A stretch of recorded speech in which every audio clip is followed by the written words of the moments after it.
Film diawali dengan memperlihatkan sebuah pesta para penambang untuk merayakan 45 tahun umur Gomez yang bekerja di tambang itu. Dan besok adalah hari terakhir dia bekerja. Mereka semua tampak begitu bahagia. Keesokan harinya, ke-33 penambang akan segera berangkat bekerja. Mereka semua dalam perjalanan menuju tambang itu. Olivier. Lalu para penambang sudah siap memasuki ke dalam sana.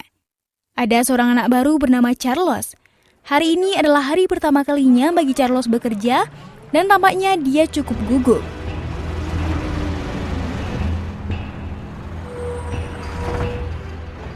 Pintu yang mereka masuki adalah salah satu pintu menuju keluar. Usia tambang itu memang sudah sangat tua dan sudah berpuluh-puluh tahun digali.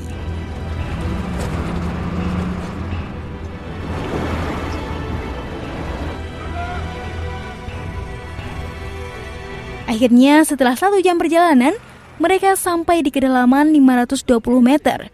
Sangat jauh dari apapun, apalagi menuju pintu keluar di atas sana.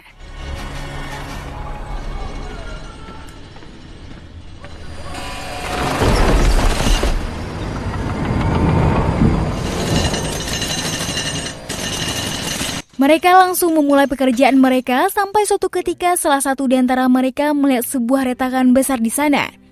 Retakannya sangat besar sampai membuat penambang itu ketakutan.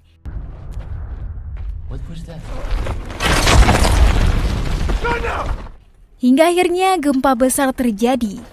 Semua penambang langsung berlari ketakutan menyelamatkan dirinya masing-masing.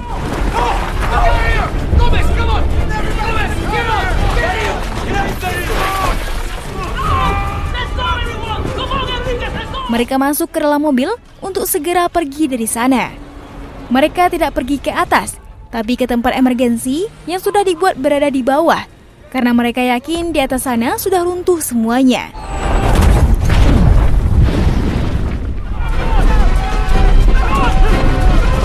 Jadi jalan menuju pintu keluar sudah tertutup. Dan akhirnya gunung yang mereka gali berpuluh-puluh tahun itu sekarang benar-benar runtuh. Salah satu di antara mereka melihat sesuatu di depan Mario. Ada sebuah batu yang begitu besar menutupi jalan satu-satunya. Batu itu begitu besar, membuat semua penambang itu sangat kagum melihatnya. That's the heart of the mountain. They're locking us down. I'm calling the news. Hey Jose, there's been a collapse in the mine. Kabar runtuhnya tambang itu sudah diketahui keluarga, yang seketika membuat mereka semua khawatir memikirkan nasib orang-orang yang mereka cintai berada di dalam tambang itu. Hanya ada satu jalan keluar, yaitu menaiki tangga yang langsung menuju ke atas. Tapi itu terlalu berbahaya untuk dilakukan, karena tanah di gunung itu masih belum stabil. Tapi Mario tahu, jika dia tidak melakukan itu, maka semua bisa terkubur hidup-hidup di dalam sana. Coming with you. All right, come on. Olivia.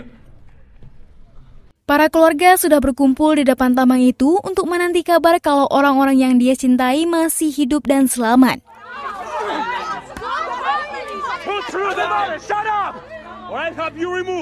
Kabar itu bahkan sudah didengar oleh Presiden. Menteri Pertambangan meyakinkan Presiden kalau pemerintah memang harus ikut membantu untuk menyelamatkan para penambang yang terjebak di dalam sana.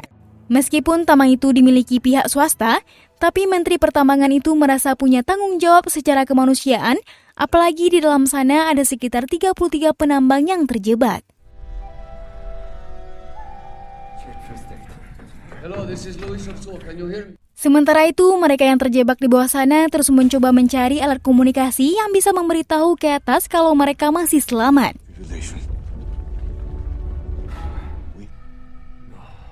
Akan tetapi, semua alat komunikasi sudah terputus.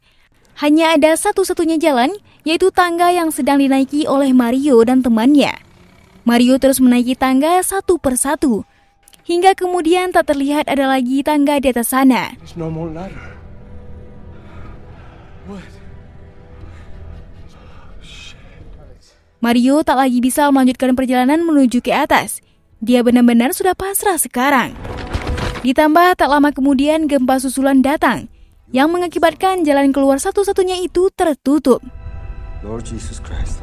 Sekarang mereka benar-benar terkubur hidup-hidup di bawah tanah dengan kedalaman lebih dari 600 meter. No one is gonna hear us. Karena mereka berpikir perusahaan itu tak akan mau mengeluarkan banyak uang untuk menyelamatkan mereka di bawah sana. Keesokan harinya, menteri itu datang ke lokasi pertambangan. Para wartawan sudah ada banyak di sana. Kejadian ini bahkan sudah tersebar ke seluruh penjuru dunia. Maria meminta sang menteri untuk melakukan apapun demi menyelamatkan para penambang yang terjebak. Maria yakin mereka semua masih hidup. Menteri itu kemudian menemui pihak yang bertanggung jawab, tapi ternyata pihak tambang tidak bisa melakukan apapun karena mereka harus mengeluarkan banyak biaya untuk menyelamatkan para penambang dari dasar tambang. Lagi pula kemungkinan selamatnya sangatlah kecil. Dan ketika menteri itu mengabarkan kepada keluarga korban, mereka semua sangat marah karena terlihat tak ada satupun upaya untuk menyelamatkan keluarga mereka. Sementara itu di bawah sana para penambang malah ribut. Mereka merebutkan makanan yang jumlahnya sangat terbatas. Kemudian Mario langsung memisahkan mereka semua. Sekarang Mario lah yang menjadi pemimpin mereka. Lalu meminta mereka untuk berlaku adil satu sama lain. I'm having lunch. What's the big deal? Guys, we're planning on surviving down here until we are rescued. Di bawah sana, Mario mulai membagikan minuman kepada teman-temannya. Mario membagikannya dengan sangat adil, agar semua bisa kebagian dan bisa selamat.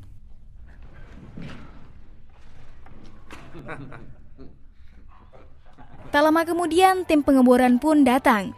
Para keluarga korban sangat senang, karena masih ada harapan untuk para keluarganya yang terkubur hidup-hidup di bawah sana untuk selamat.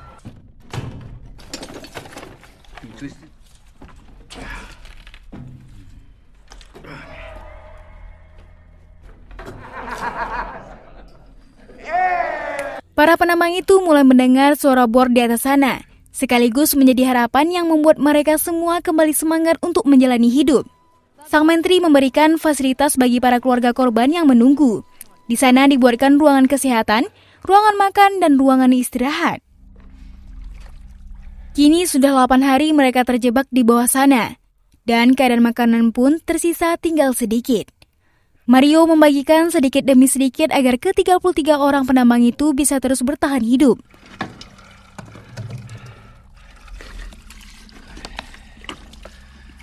Hingga akhirnya suara bor terdengar jelas di atas mereka.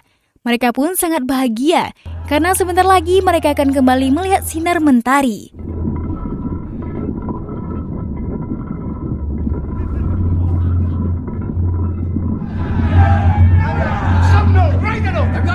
Namun sayangnya bor itu sepertinya tidak mengarah kepada mereka. Hal ini yang sudah diperkirakan Andre sejak awal. Harapan para penambang pun kembali pupus. I knew this place was dangerous.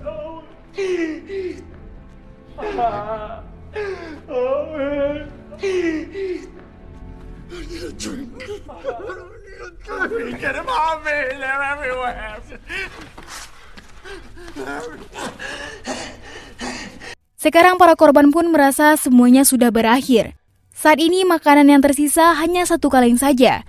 Bahkan Mario mencampur makanan itu dengan air agar sedikit lebih banyak lalu membagikannya kepada semua teman-temannya. Rasanya harapan itu benar-benar sudah pupus. Tapi tak lama kemudian ada seorang wanita yang menghampiri mereka membawakan roti yang sangat gurih. Masing-masing di antara mereka didatangi oleh orang-orang yang paling mereka cintai, lengkap dengan makanan kesukaannya. Tapi sayangnya itu semua hanya imajinasi mereka saja. Hari ini adalah hari ke-17 mereka semua terjebak di bawah sana. Sepertinya memang tidak ada lagi harapan untuk selamat. Semuanya sedang sekarat. Mereka menyiapkan dirinya masing-masing untuk meninggal. Begitu pula dengan Mario. Dia pelan-pelan mulai memejamkan matanya, sampai kemudian air dari atas menjatuhi muka Mario dan membuatnya terbangun. Diikuti oleh suara bor yang begitu berisik.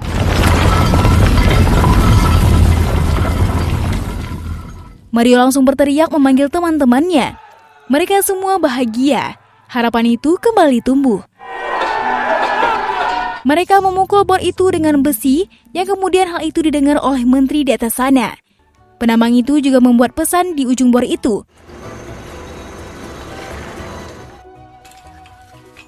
Yang kemudian dibaca oleh sang menteri dan juga Andre. Bahkan pesan itu dibacakan langsung oleh presiden kepada para keluarga bahwa mereka semua masih hidup di bawah sana. Para penambang yang terjebak sekarang bisa mendapatkan perlengkapan dari atas menggunakan bor itu. Bahkan sekarang mereka bisa menyapa keluarga mereka melalui kamera dari atas. Tapi mereka memang belum bisa diselamatkan. Butuh bor yang lebih besar untuk mengeluarkan mereka dari sana. Dan itu pun membutuhkan waktu berbulan-bulan. Ditambah lagi gunung itu memang sedang tidak stabil. Jadi sangat rentan untuk mengebor dengan kecepatan penuh. Karena ditakutkan akan meruntuhkan gunung itu dan malah mengubur mereka hidup-hidup di bawah sana. We hit steel. 50 hari sudah mereka terjebak di bawah sana. Ternyata bor besar itu selama ini terhalang oleh besi penahan yang membuatnya takkan bisa menembusnya. Dan pada akhirnya, para penambang itu memutuskan untuk mengebom besi itu agar hancur, meskipun itu sangat berisiko. Dan bor itu akhirnya berhasil masuk ke dalam. Lalu kapsul penyelamat pun dimasukkan untuk mengeluarkan mereka satu persatu. Akhirnya pada hari ke-69, mereka semua berhasil diselamatkan. Satu persatu mereka kembali bertemu dengan keluarga masing-masing yang selalu setia menanti mereka. Kini ke-33 penambang itu masih berkumpul layaknya keluarga untuk mengingat kejadian yang sudah mereka alami.